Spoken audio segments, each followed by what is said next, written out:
Hola, bienvenidos a Diálogos. Nos encontramos nuevamente con el politólogo Gianfranco Pasquino, reconocido, una eminencia de las ciencias políticas. Me encuentro con Matías Suárez Holce. ¿Cómo estás, Matías? ¿Cómo va? ¿Cómo estás, Gianfranco? Un gusto Eh, verlo pre- en el programa. Prefiero ser presentado como profesor emérito de ciencia política. ¿Puede Perfecto. ser? El profesor emérito de Ciencias Políticas Gianfranco Pasquino, que recientemente en Argentina, a partir de la editorial Eudeva, tenemos Bobbio y Sartori, Comprender y Cambiar la Política, donde podemos encontrar las reflexiones de Gianfranco Pasquino sobre estos dos intelectuales de las ciencias políticas italianas que han tenido, por supuesto, una repercusión a nivel mundial. A mí lo que me gustaría saber, Gianfranco, para comenzar, digamos, de una manera amena, ¿cuál fue su historia personal con Bobbio y con Sartori, en el sentido de cómo se convirtió en un ladero de estos dos popes intelectuales? El hombre que me aconsejó la tesis de Laura a la Universidad de Torino. Después me especialicé en política comparada con Sartori en la Universidad de Florencia. Y he tenido muchas relaciones durante mucho tiempo con los dos. Con Bobbio, porque he trabajado al diccionario de política, que ha durado algunos años, y después en muchas otras situaciones. Y con Sartori, porque con Sartori fue el redactor en jefe de la revista italiana de ciencia política, y he trabajado otra vez como codirector de la revista italiana de ciencia política, hasta la muerte en 2017. Bien, bueno, yendo a una parte más técnica, lo que me gustaría saber cuáles son los principales aportes epistemológicos que han hecho Bobbio y Sartori a las ciencias políticas. No, creo que Bobbio fue importante porque fue uno de los primeros que apreciaron la ciencia política.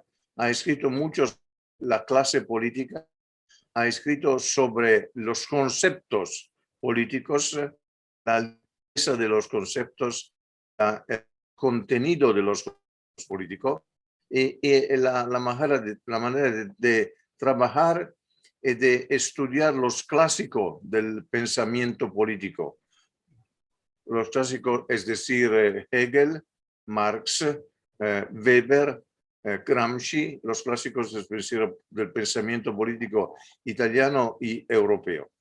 Sartori fue muy importante porque ha estudiado y escrito libros importantísimos sobre la democracia. El más importante libro, los partidos y los sistemas de partidos, y después sobre la ingeniería constitucional comparada. Entonces, tres libros importantes, tres áreas de estudio de la ciencia política. Sartori no fue, como muchos dicen, un hombre que ha escrito un libro solamente y después ha elaborado algunas otras cosas alrededor, pero no. Sartori ha escrito tres libros verdaderamente importantes hoy también, es decir, el primer libro sobre la democracia publicado en el 1957 es importante hoy también.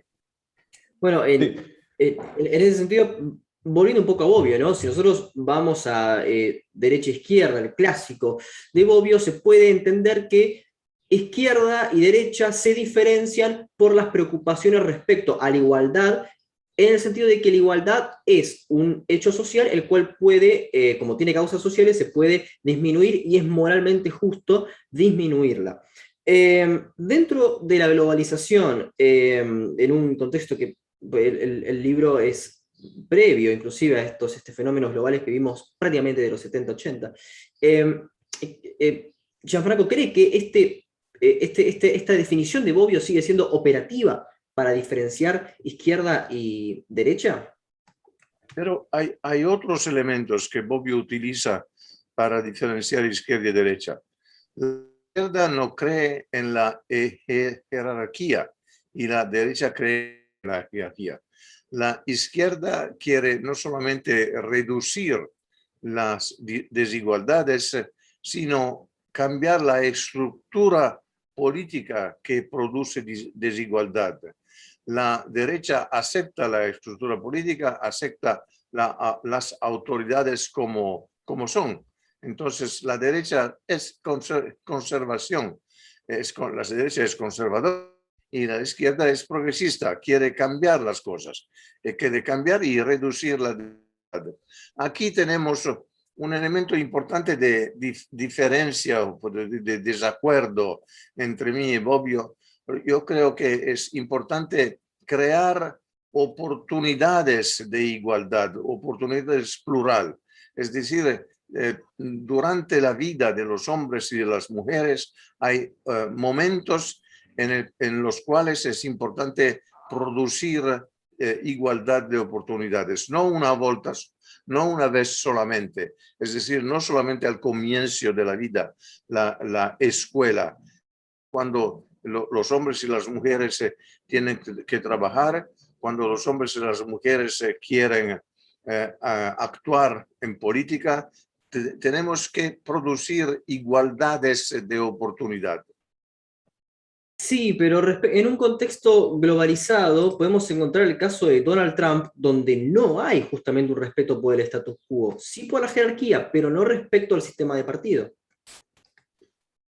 Trump no es status quo, pero no es progreso, es el intento de regresar la sociedad, la cultura americana, como decir, del momento cuando Trump fue elegido a la presidencia, ha cambiado muchas cosas, pero ¿cómo puedo decir? Volviendo al pasado y no al futuro.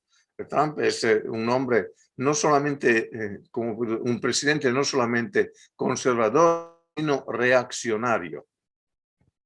Claro. Sí, a mí me gustaría charlar un poco sobre epistemología, porque bueno, leyendo su libro Nuevo Curso de Ciencia Política, hay como bastantes partes que son básicamente filosofía de la ciencia, ¿no? Filosofía de la ciencia aplicada a la política.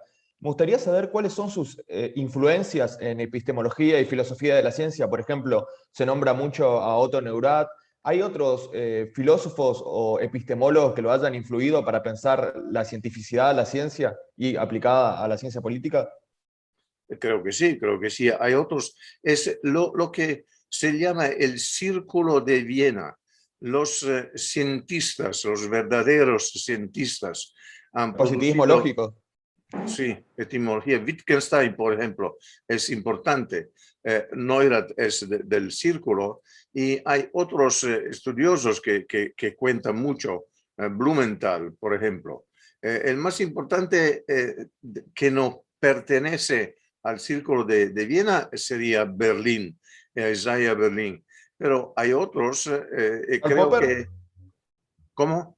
¿Popper?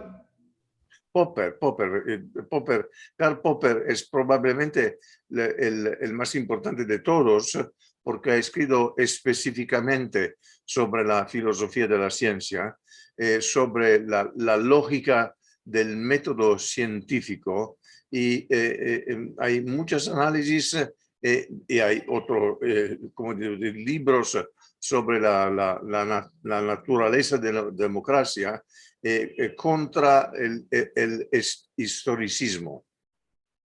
Sí. ¿Llegó a tener algún contacto con la obra del epistemólogo Mario Bunge? No, creo que no. Bien. En este libro, ¿no? Nuevo Curso de Ciencia Política, se sostiene que es fructífero presentar una interpretación de la ciencia política que sea abierta, en parte ecléctica, pero se aclara no imperialista. Me gustaría que desarrolle un poco esta idea de la ciencia política como no imperialista.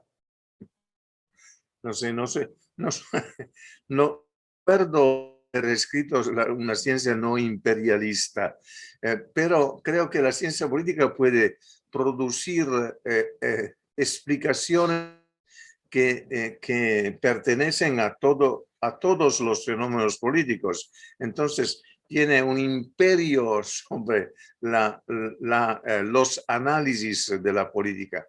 Creo que el método, lo que me parece verdaderamente importante es el método de la ciencia política, que debe ser absolutamente un método comparado. Sartori decía muchas veces que si nosotros conocimos solamente un sistema político, no conocemos solamente un sistema político, no conocemos el sistema político, porque tenemos que comparar algunos elementos del sistema y comparar el sistema como sistema con otros elementos de otros sistemas y con otros sistemas. Entonces, la comparación puede decir lo que puede identificar lo que es normal y lo que es excepcional. Si no tenemos la capacidad de comparar, no podemos comprender lo que es normal y lo que es excepcional. Claro, en ese sentido lo que me gustaría saber, digamos, cuáles serían los fundamentos de la ciencia política y qué la define como tal. Porque si nos posicionamos en otras ciencias sociales como la antropología o la sociología, realmente hay peleas con la palabra ciencia. En cambio, la ciencia política parece no haberla. En consecuencia, ¿cuáles serían los fundamentos para poder afirmar que la ciencia política se trata efectivamente de una ciencia? Se trata de una ciencia porque utiliza el método científico, es decir, formular hipótesis, testar hipótesis, producir generalizaciones y, si es posible, producir teorías. Sartori decía que las teorías de la ciencia política son teorías probabilísticas. Si existen algunas condiciones, es probable que van a seguir algunas consecuencias. Si algunas condiciones cambian, es probable que las consecuencias cambien. Entonces podemos, si puedo decir así, manipular la situación. Si cambiamos algunas condiciones, podemos cambiar lo que ocurre, las consecuencias. Si tenemos, por ejemplo, un sistema electoral proporcional, sabemos que el sistema de los partidos va a ser un sistema multipartidario. Si tenemos un sistema electoral mayoritario, como en Inglaterra, como en muchos países anglosajones, yo los llamo así, es probable que siga un sistema partidario bipartidista. Entonces, si cambiamos algunos elementos de los sistemas electorales, podemos cambiar algunos elementos de los sistemas de partidos. Eso es el más sencillo de los ejemplos, pero hay otros ejemplos que puedo hacer fácilmente, por ejemplo, con referencia a los modelos de gobierno. Si ustedes eligen el jefe del gobierno o el jefe del Estado directamente, no puede tener un sistema parlamentario. Si quiere tener un sistema parlamentario, el jefe del gobierno debe obtener la confianza del Parlamento, es decir, el Parlamento elige el jefe del gobierno y no los ciudadanos. Claro, si nosotros examinamos la obra de Sartori, parece haber un consenso en sus escritos en que un sistema parlamentario es mucho mejor que uno presidencial. No obstante, no renegaba en el sentido del presidencialismo.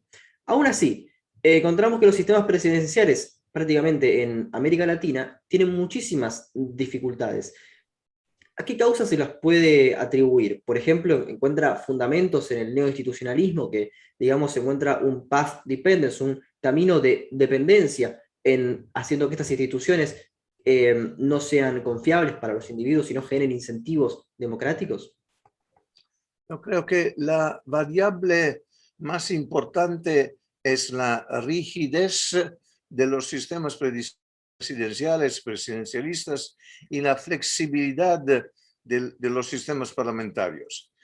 Cuando un jefe de gobierno no es capaz, cuando un jefe de gobierno pierde la mayoría del Parlamento, puede ser reemplazado dentro del Parlamento para el Parlamento mismo. Cuando un jefe de Estado de un sistema presidencial no sabe gobernar, no tiene una mayoría en el Parlamento, pero es estable en su cargo, no puede ser reemplazado. Entonces hay mucha rigidez, ¿es correcta la palabra? Mucha rigidez. Lo que sigue son intentos no constitucionales de reemplazar el jefe del Estado. Fue el caso de Trump, impeachment. Es el caso, por ejemplo, hoy Bolsonaro. Bolsonaro no tiene una mayoría estable en el Congreso de Brasil. En muchos casos, en el pasado, la manera de reemplazar un jefe de Estado que no tenía la capacidad de gobernar fueron los golpes militares. Entonces, el presidencialismo es rígido, el parlamentarismo es flexible. Se refería a un sistema flexible, porque un sistema flexible contesta, tiene respuesta según las preferencias de los electores, de los grupos, de las asociaciones. Un sistema presidencial es rígido y no puede contestar. Sí. Gianfranco, justo mencionaste dos personajes muy particulares que son Trump y Bolsonaro, ¿no? En el libro se trata las estructuras, en el libro Nuevo Curso de Ciencia Política, ¿no? Se habla de las estructuras supraestatales, es decir, la tendencia a la unificación de los países, y justamente Trump y Bolsonaro fueron, digamos, dos personajes que trataron de forma muy particular el tema de la pandemia, y en el caso de Trump, por ejemplo, se sacó a Estados Unidos de la Organización Mundial de la Salud, ¿no? Me interesa saber cómo analiza el hecho de cómo afectó la pandemia de coronavirus a la integración entre los países. Quiero saber si ve que los dividió más y fomentó más los nacionalismos al estilo Trump o Bolsonaro, o fomentó formas de organización supranacionales. La pandemia es un fenómeno global, entonces requiere una respuesta global. No hay respuestas nacionales que pueden resolver el problema de la pandemia, pero hay respuestas nacionales que pueden controlar el fenómeno de la pandemia. Trump y Bolsonaro fueron, no sé si puedo decir, pero negacionistas. Negaron la existencia de la pandemia, lo que fue un error colosal, monumental. Pero el problema de la pandemia, si la analizamos para ver cómo cambian los sistemas políticos, la pandemia fue en general un papel de tornasol, es decir, un elemento que ha desvelado la naturaleza de los sistemas políticos. Bolsonaro y Trump son dos líderes populistas, y la pandemia ha desvelado todos los elementos negativos del populismo cuando el populismo gana el poder político. En Europa hay diferentes tipos de sistemas parlamentarios, y la pandemia ha desvelado que hay sistemas parlamentarios que pueden reaccionar muy rápidamente, otros que son bastante, bastante lento no es una palabra castellana, que tienen problemas a reaccionar. Las reacciones fueran diferentes, pero la capacidad de adaptar las reacciones fueron más importantes y más exitosas que los sistemas presidenciales brasileño y americano han hecho. Claro, Bueno, o sea que sí, su sí. perspectiva, la pandemia sirvió para la integración de los países o tendió a ponerla en duda. Es decir, No, para ¿presentó un la progreso hacia ese lado? integración, no, Sí, sí, sí. porque las reacciones de algunos políticos han sido muy divisivas, han dividido el país. En los Estados Unidos, en todas las encuestas, se ve que los republicanos tienen una diferente visión de la pandemia. No es tan importante, no es necesario obligar a la vacuna. Hay muchas diferencias entre los republicanos y los demócratas, diferencias muy importantes. En Brasil, la derecha es negacionista, si yo puedo decir así, y la izquierda es dividida, pero tiene confianza en la vacuna y piensa que es necesario proceder a utilizar la vacuna por todos los ciudadanos de Brasil.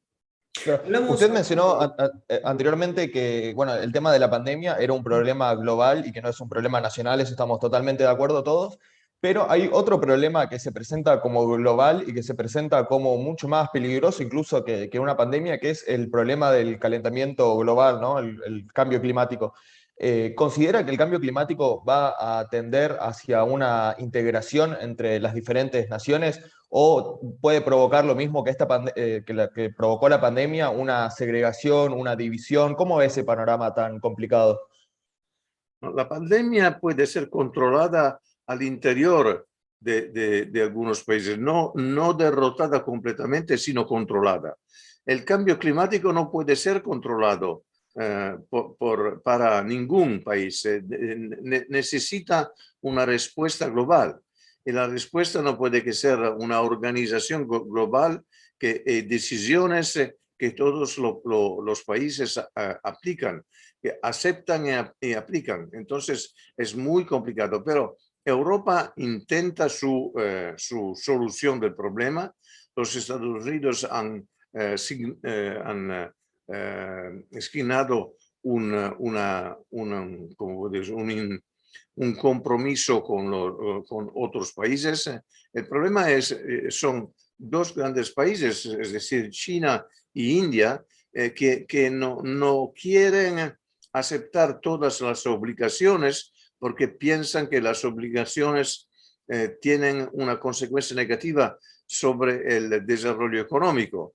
Y puede ser que tienen razón desde el punto de vista, pero el problema es cómo cambiar la estructura económica de India y de China, y eso es un verdadero problema, porque es un problema de riqueza y de pobreza, es un problema de desarrollo o de falta de desarrollo. Entonces, eso requiere necesariamente una respuesta global, entonces acuerdos entre todos los países.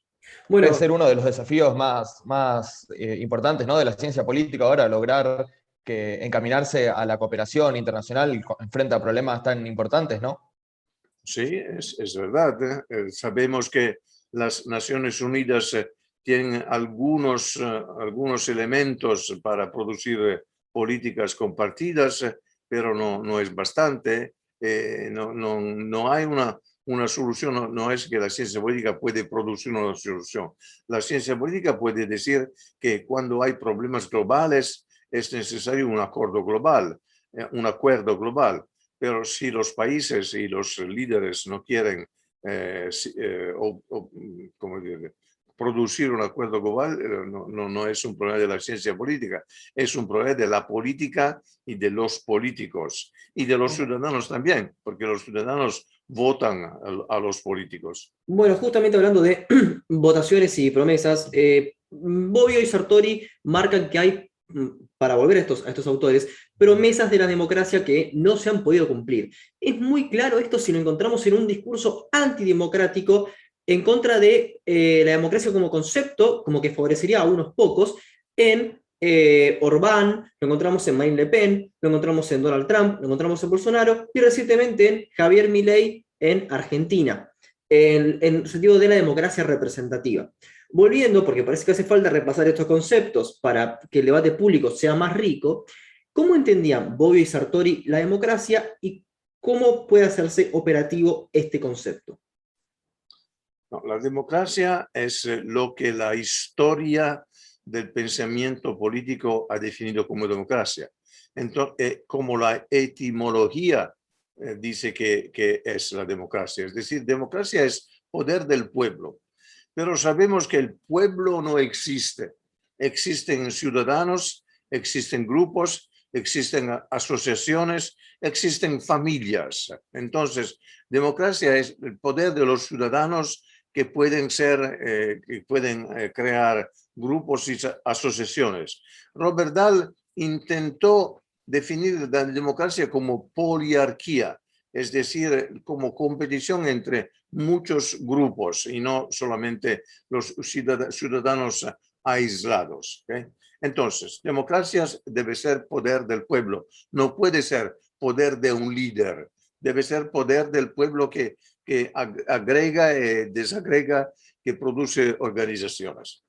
Bobbio ha escrito sobre las promesas de la democracia, pero ha dicho que algunas promesas no pueden ser mantenidas, es decir, que son promesas que miran lejos, entonces son objetivos que en el futuro probablemente o posiblemente serán conquistadas, pero son difíciles. Sartori tiene una posición muy clara, es decir, distinguir entre la democracia ideal y las democracias plural reales. Es decir, todos tenemos una concepción ideal de democracia, es correcto, puede ser un estándar con el cual evaluar las democracias. Y después hay democracias reales, y las democracias reales tienen problemas, tienen inconvenientes, tienen desafíos. Las democracias reales contestan de manera diferente. Pero lo que es importante es que sabemos que hay un concepto general de democracia ideal y hay la traducción del concepto en algunos países, en muchos países democráticos. Tengo otra pequeña observación, porque nosotros discutimos de democracia ideal, democracia real, democracias reales, pero una cosa debemos saber, no debemos nunca olvidar.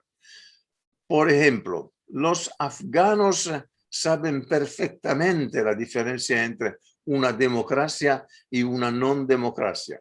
Y hay muchos afganos que luchan contra los talibanos que no van a crear ninguna democracia.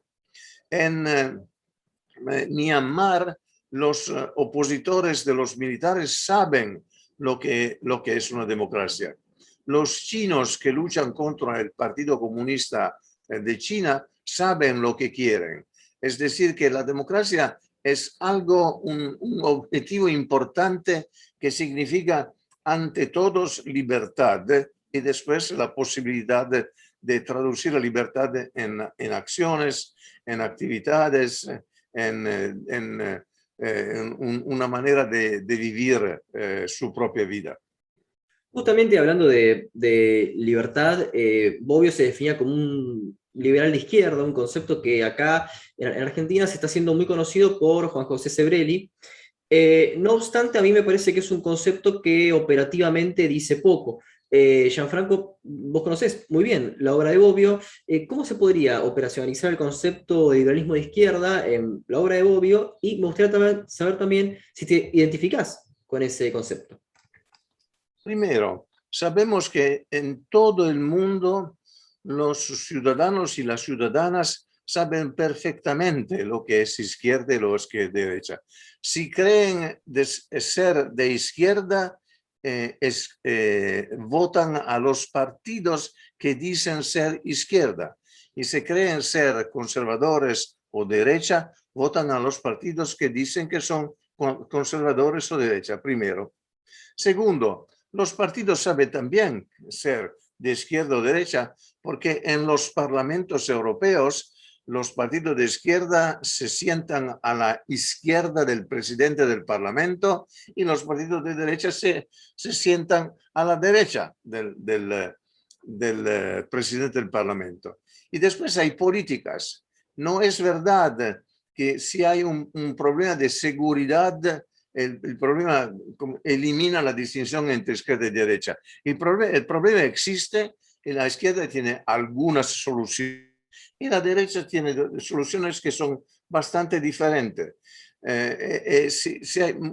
Prácticamente sobre todos los hay diferencias entre izquierda y derecha y hay, ¿cómo puedo decir? Hay la similitud de las soluciones de los partidos de izquierda en muchos países,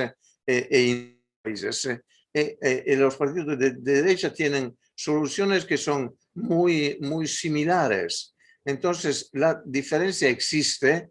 Es verdad que hay hombres y mujeres que dicen no creo en la diferencia, pero es una mayoría en todo el mundo, en todos los países del mundo.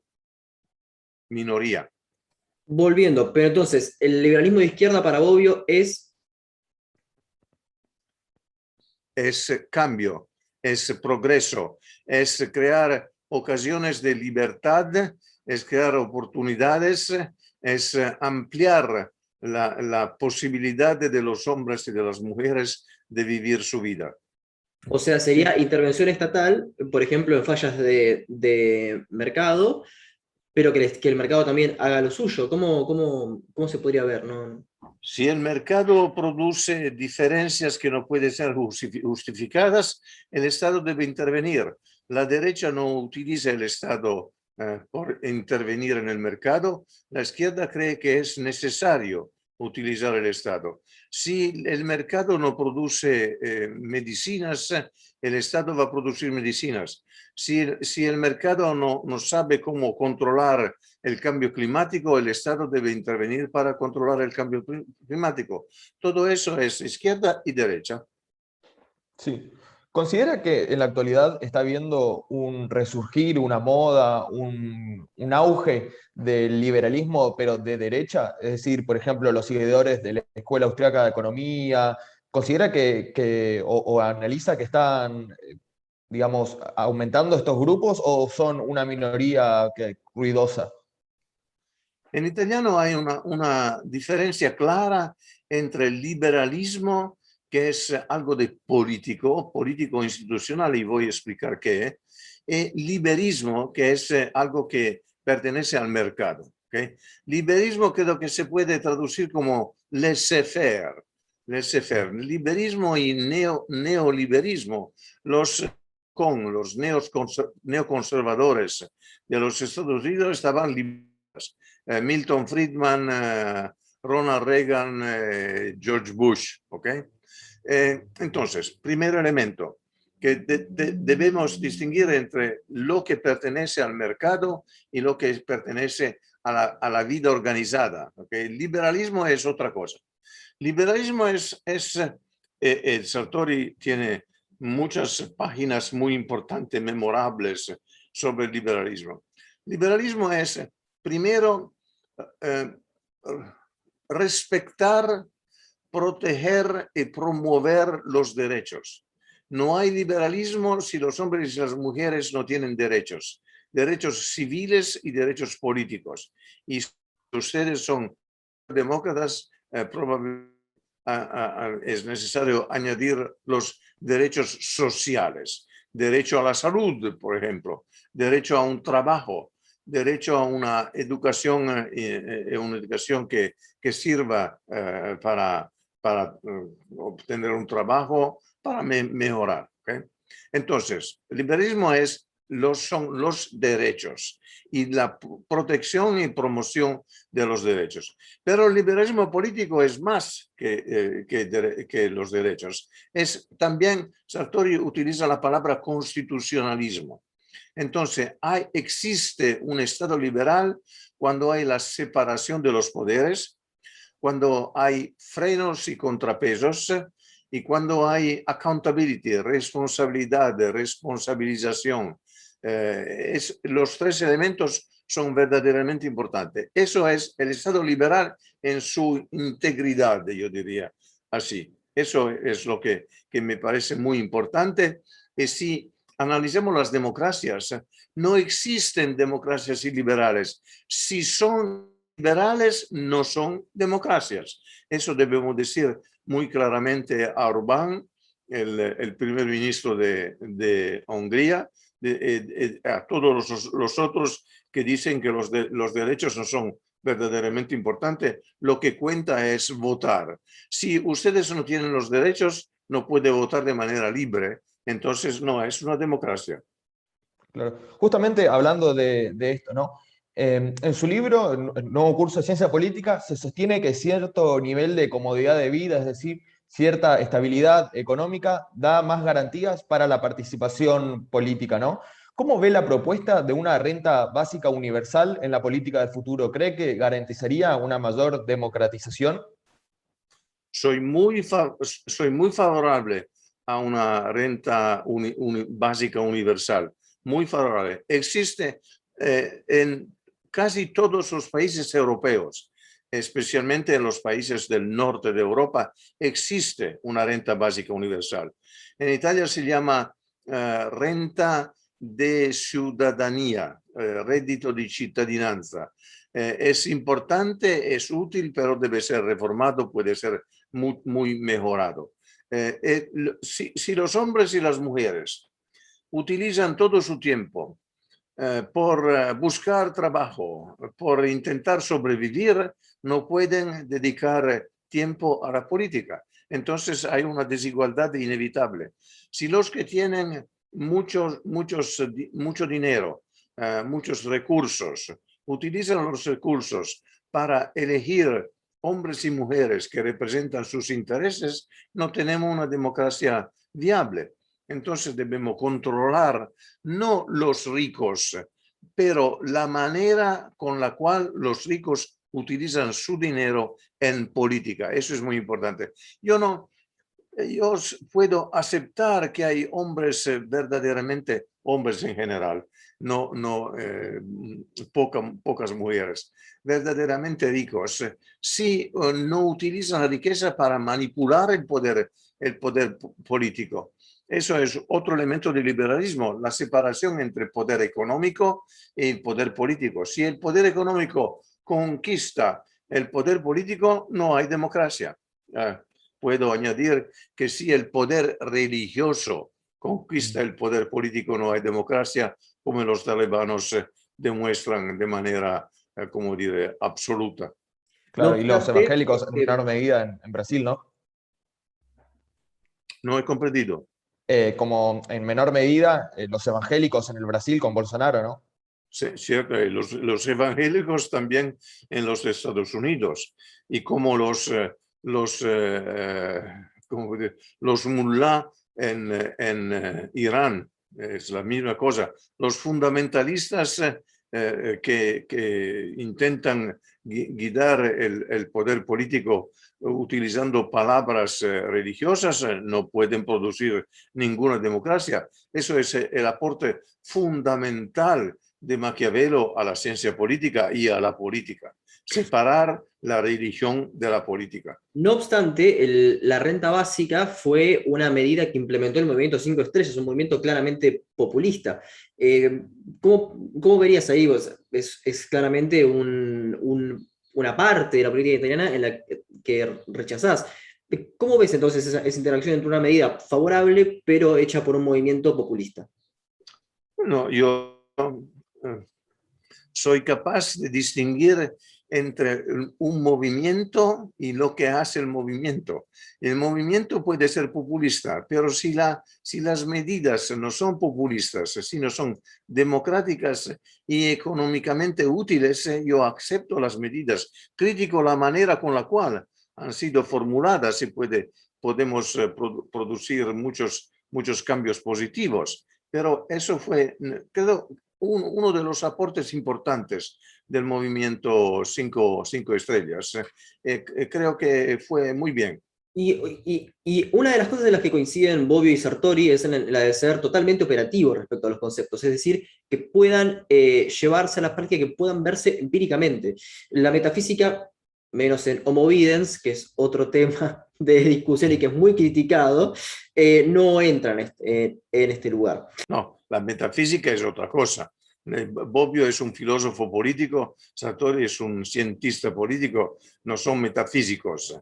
La metafísica pertenece a otras disciplinas y no es algo que Sartori y Bobbio consideran importante o consideran necesario para comprender y analizar y cambiar la política. Claro, quise decir que Bobbio y Sartori son muy rígidos, son muy rigurosos con los conceptos que plantean, no los van a dejar en el aire volando. en tu caso también se ve una cuestión, una obsesión por operacionalizar conceptos, y uno que definís muy bien es el de populismo, ¿no? Has trabajado mucho sobre ese concepto. ¿Cómo podrías hacer operativo el concepto de populismo? ¿Cómo podrías explicarlo en pocas palabras? ¿Por qué? Porque se habla del populismo ruso, del populismo que viene desde el folk alemán, del populismo de América Latina, del populismo del siglo XXI, y parece que hay populismos que no responden a una concepción general de populismo que nos permita evaluarla, o por lo menos así se ve en varias disciplinas de América Latina. Sí. Primero, rígido y riguroso no son la misma cosa. Debemos ser flexible, sino riguroso. Es decir, podemos utilizar conceptos con un poco de flexibilidad, pero de manera muy rigurosa. Segundo, es posible definir los elementos esenciales del populismo. Debe existir un líder que dice que representa al pueblo. Debe existir un líder que no quiere ver ninguna organización entre sí, entre el mismo y el pueblo. Es decir, los partidos, los sindicatos, las asociaciones no deben existir porque el líder representa al pueblo. El pueblo no necesita otra organización representativa. Tercero, el líder sabe que no puede representar todo el pueblo. Entonces, el líder define los que son los opositores, los que no aceptan el líder como enemigos del pueblo. Los tres elementos existen en todos los movimientos y en los pocos regímenes populistas que han existido hasta hoy.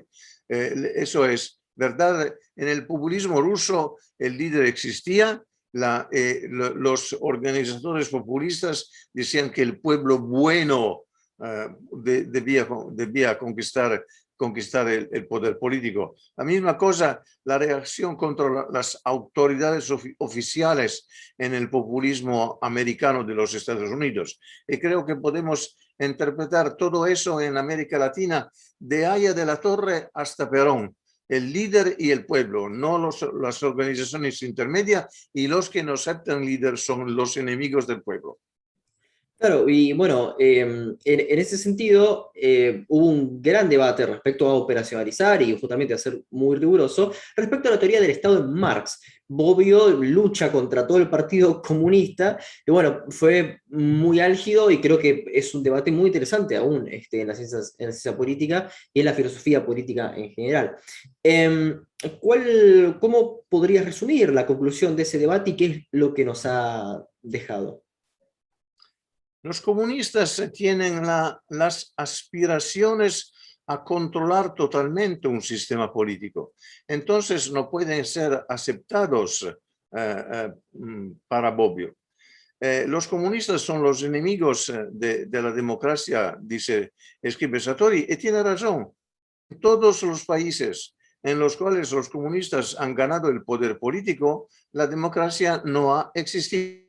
Entonces, los comunistas pueden ser útiles para cambiar algunas cosas, pero si ganan el poder político, la democracia no puede aparecer, yo diría así. Pero debemos discutir de los comunistas. Hay 2 o 3 países en los cuales los comunistas son importantes, evidentemente, naturalmente en China, y no hay democracia, en Vietnam y no hay democracia, probablemente en otros pequeños países en el sur del Asia. ¿Qué otro debo decir?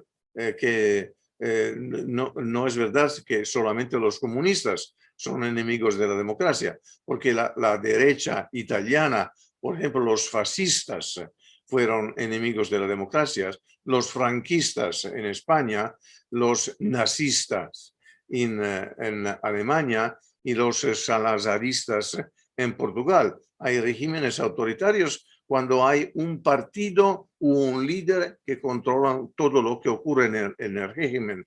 Hoy eso necesita el poder de las Fuerzas Armadas. Por ejemplo, en Myanmar el régimen autoritario no puede existir si las Fuerzas Armadas, ¿cómo puedo decir?, dejan el poder al pueblo a través de las libres elecciones. Claro, bueno, y en ese sentido, ¿cómo entraría la reflexión de Bobbio como una guerra, entre comillas, justa, la intervención de Estados Unidos en la guerra del Golfo? Bobbio aceptó la primera guerra del Golfo, es decir, la guerra contra Saddam Hussein por la liberación del Kuwait. Esa fue una guerra justa de una cierta manera.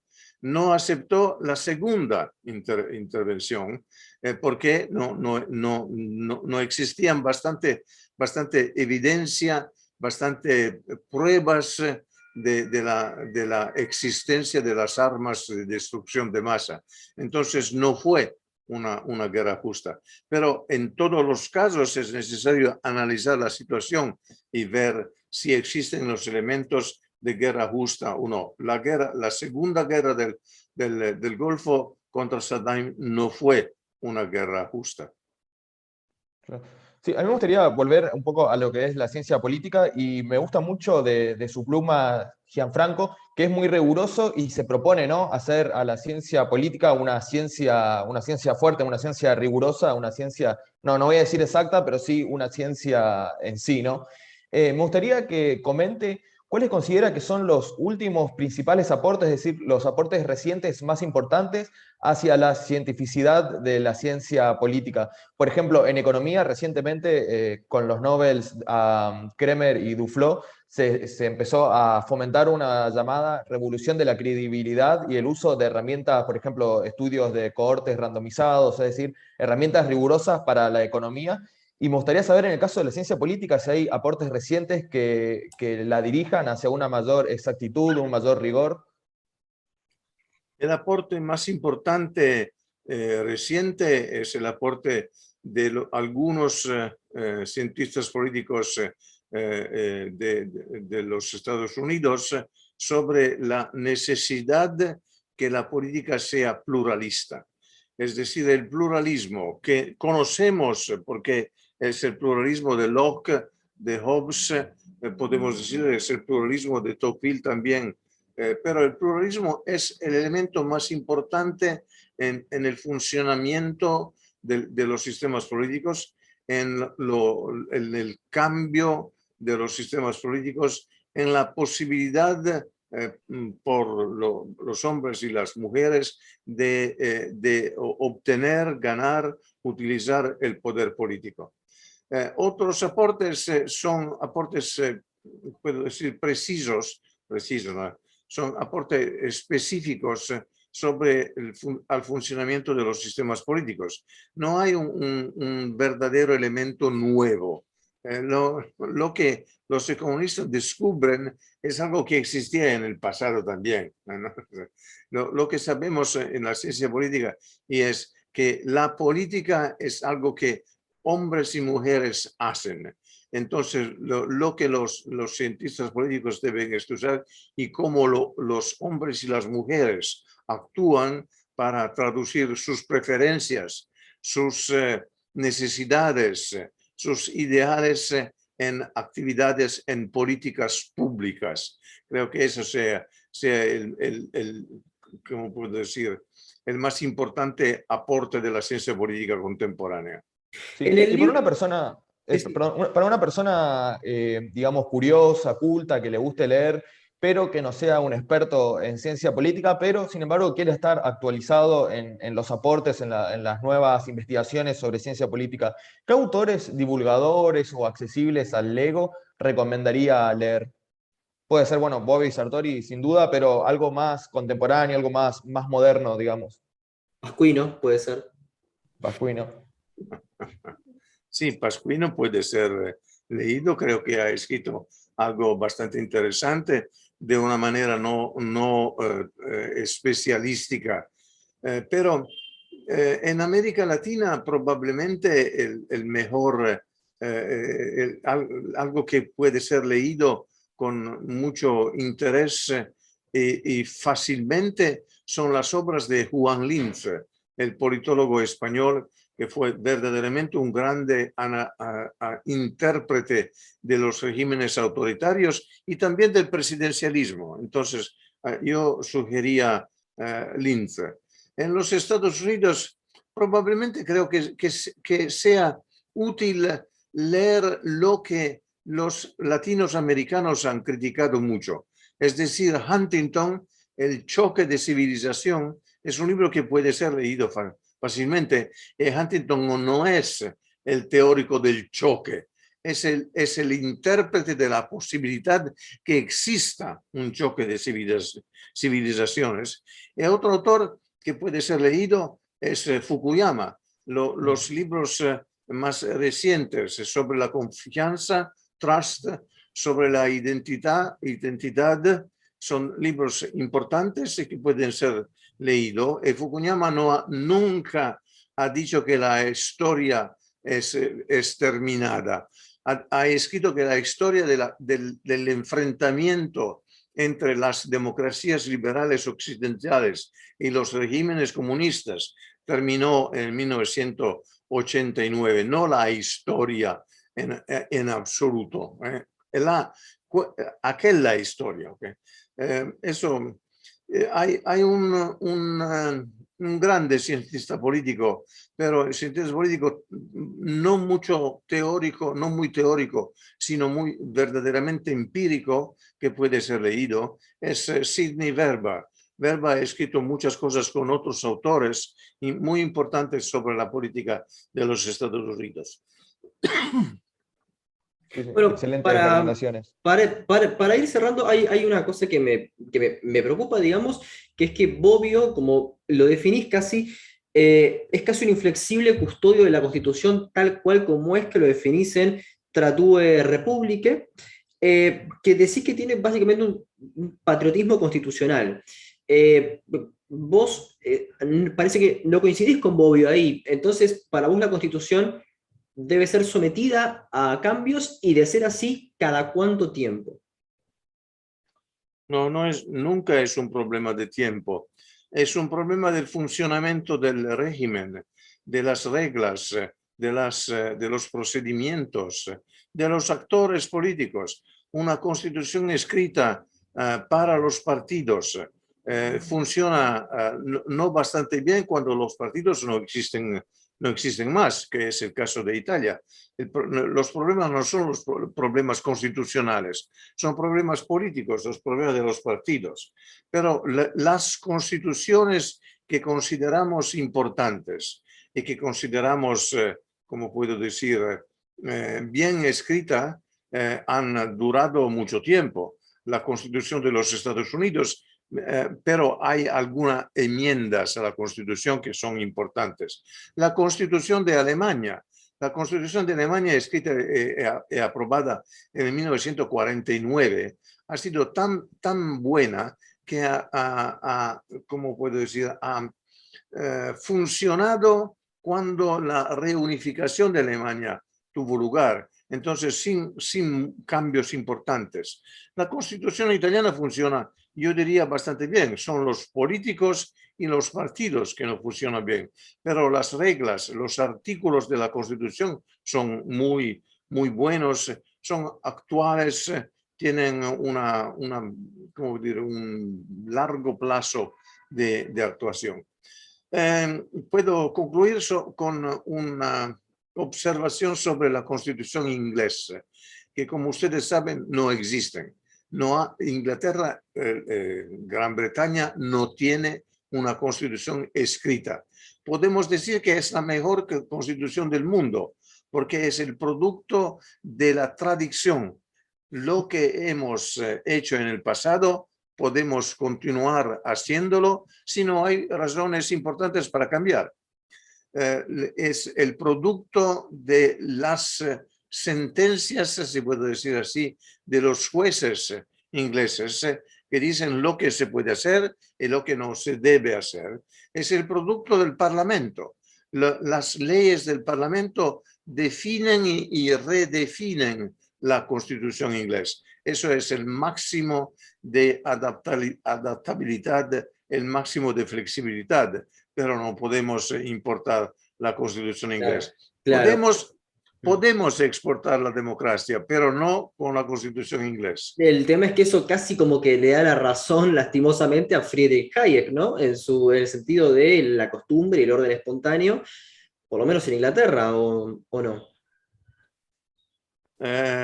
Sí, de una cierta manera sí.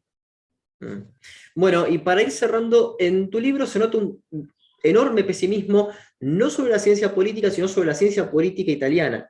Efectivamente, ¿crees que, no, que después de Bobby Sartori no hubo grandes faros intelectuales, grandes luminarias dentro de esta disciplina, en Italia al menos?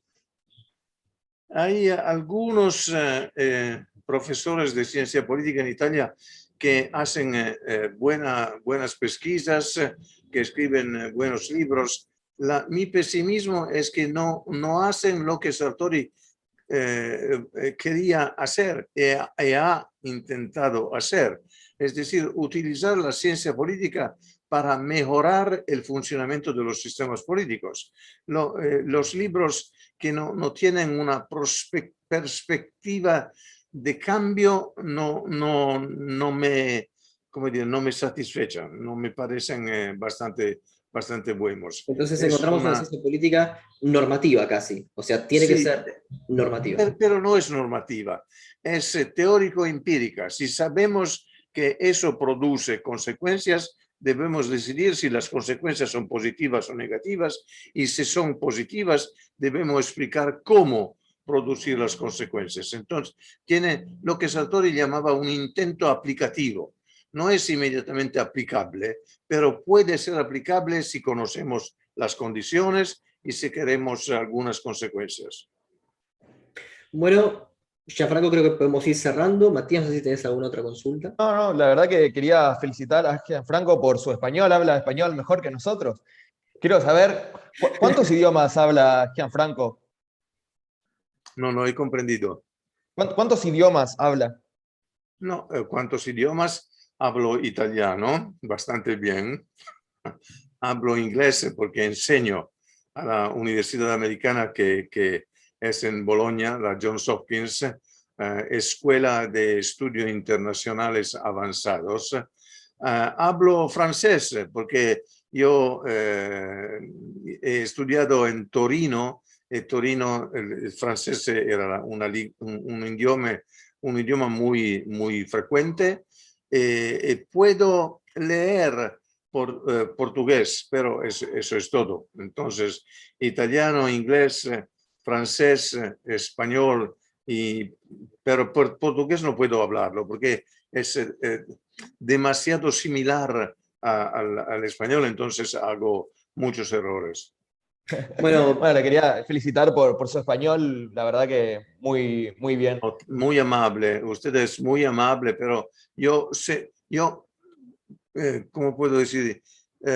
Comprendo inmediatamente cuando he hecho un error, pero no en todos los casos sé cómo corregir el error. No, para mí está perfecto. Gianfranco, en este programa solemos recomendar un libro para terminar. Puede ser de cualquier género. ¿Cuál le gustaría recomendar? Un libro no de ciencia política. Cualquier cosa, cualquier cosa. Ok, entonces el libro que puedo recomendar es el libro de Elias Canetti, Auto da Fe. Bien. Okay. Si no, Robert Musil, El hombre sin cualidades. El hombre sin cualidad, claro, sí. Cualidades. Sí. Cualidades. Nuevamente. Gianfranco, nuevamente te agradecemos el tiempo, para nosotros es un placer, ya sos un invitado de la casa, ya sos parte del programa. Espero, por favor, que puedas venir a Argentina nuevamente y que nos podamos juntar. Es realmente un deseo que tengo desde que hablamos en el 2019. Y bueno, cuando publiques un nuevo libro, espero que estés en este programa nuevamente para conversar sobre esa nueva obra.